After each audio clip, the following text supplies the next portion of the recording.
அப்போ வைகுண்டத்தை வாங்கி தரும் செல்வமும் திருவாய்மொழிதான், அறிவுரை சொல்லும் தந்தையும் திருவாய்மொழிதான், அன்பு காட்டி இனிமை பயக்கும் தாயும் திருவாய்மொழிதான், அதற்கு மேல தத்துவங்களை உபதேசிக்கும் உயர்ந்த குரு ஆச்சாரியனும் திருவாய்மொழிதான், இதற்கு மேல எனக்கு பெருமாளே திருவாய்மொழிதான் தாராம். வெறி தரு பூமகள் நாதனும்.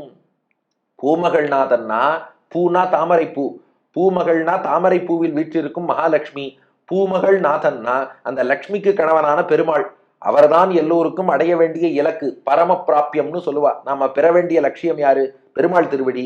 ராமானுஜர் சொன்னாராம், எனக்கு லட்சியமே திருவாய்மொழி தான். எந்த பெருமாள் திருவடியை அடைய வேண்டும்னு ஆசைப்படுறோமோ அந்த பெருமாளே அடியனுக்கு திருவாய்மொழி தான் தாராம். ஏன்னா இதை அனுபவிக்கும் போதே வைகுண்டம் போனா என்ன ஆனந்தமோ திருவாய்மொழி பாடும்போது அந்த ஆனந்தம் வருமா. பெரிய திருவந்தாதியில் வேறு விதமாக நம்மாழ்வார் பாடுகிறார். ஒன்றுண்டு செங்கண்மால் யான் உரைப்பது உன் அடியார்க்கு என் செய்வன் என்றே இருத்தினி, நின் புகழில் வைகும் தம் சிந்தையிலும் மற்றினிதோ நீ அவருக்கு வைகுந்தம் என்றருளும் வான், வைகும் தம் சிந்தையிலும் மற்றினிதோ நீ அவருக்கு வைகுந்தம் என்றருளும் வான். பெருமாளுடைய குணங்களை அனுபவிச்சு திருவாய்மொழி பாடும்போது வரக்கூடிய ஆனந்தத்துக்கு மேல வைகுண்டமே ஆனந்தமா இருக்குமான்னு சொல்ல முடியாது. அப்ப எனக்கு பெருமாளே திருவாய்மொழின்னாராம். இந்த பாட்டை எப்படி அமைச்சிருக்காரு பாருங்க அமுதனார். வெறினா நறுமணம், வாசனைன்னு அர்த்தம். வெறி தருனா வாசனை வீசக்கூடிய, வெறிதரு பூ வாசனை வீசக்கூடிய பூவில் விற்றிருக்கும் மகளாகிய லட்சுமிக்கு நாதன் பெருமாள் அப்படியும் அர்த்தம் பண்ணலாம்.